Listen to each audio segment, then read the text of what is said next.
Bonjour à tous, dans cette nouvelle vidéo, nous allons voir la fonctionnalité de login côté serveur avec de nouveau la fonction bcrypt pour décrypter le mot de passe et les notations await et async. Donc j'ai une requête Ajax qui provient de mon client avec l'URL /API/users/login et par la méthode post, donc me provient dans le request body l'email et dans le request body le password du client qui cherche à se connecter. Donc je crée un nouvel utilisateur avec ces informations et je vois écrit un try catch. Donc le try catch est écrit, pourquoi? Parce qu'à l'intérieur, il y a un await user.checkCredential. Donc checkCredential est une méthode asynchrone qui va renvoyer une promesse. Et donc ici, j'ai besoin d'attendre le résultat de cette promesse. Est-ce qu'elle va être résolue? Dans ce cas-là, le try peut continuer. Et si la promesse check credential est rejetée, eh bien, je catcherai l'erreur et je renverrai donc un statut 401. Le client n'est pas autorisé à se loguer. Alors voyons maintenant check credential dans la classe user. Donc voici check credential. C'est une méthode de nouveau asynchrone qui va retourner une promesse.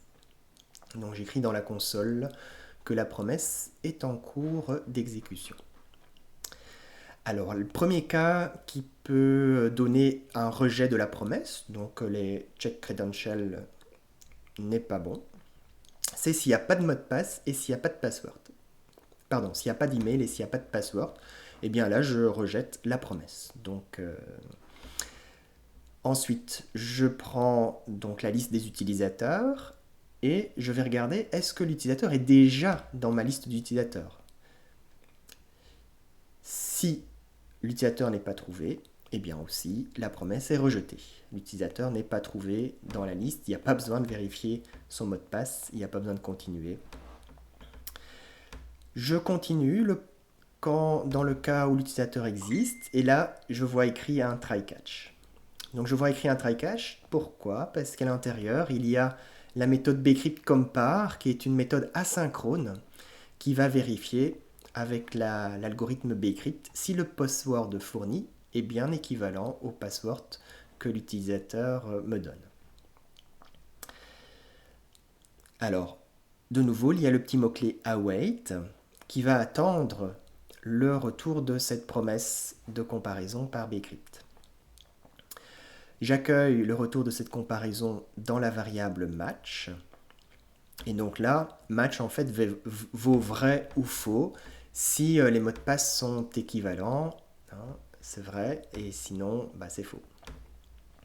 Et donc s'il y a un match, je vais renvoyer comme promesse de check credential que la promesse est résolue. Je suis arrivé au bout du processus et les mots de passe sont bien équivalents, donc je renvoie true. Dans le cas contraire, ma promesse est aussi arrivée au bout. On a pu faire le check credential jusqu'au bout, mais malheureusement, les mots de passe sont différents et donc je renvoie false comme valeur de résolution de ma promesse. Si jamais il y a le moindre problème dans bcrypt, là je renvoie également une promesse, je rejette la promesse, donc ma promesse n'est pas arrivée au bout, il y a eu un problème dans le bcrypt.compare. Donc voilà pour la méthode checkCredential. Je retourne dans le login. Et donc là, vous voyez ici, la promesse renvoie soit de vrai ou soit de faux. Et donc je vais catcher cette valeur de retour dans la variable match. Si on a match qui est égal à true, donc si les mots de passe, si la promesse checkCredential est vraie, donc ça veut dire que le mot de passe est bien correct, et bien là je peux signer un token avec JWT comme on a vu précédemment et le renvoyer au client. Dans le cas contraire, si match est false, et bien là je vais renvoyer au client le statut 401 pour lui dire qu'il n'est pas autorisé à se connecter. Voilà, il y a le mot de passe qui n'est pas le mot de passe enregistré. Voilà, donc nous venons de voir ensemble comment réaliser la fonctionnalité de login avec l'algorithme bcrypt asynchrone et la gestion de tout ça écrit avec les mots-clés await et async.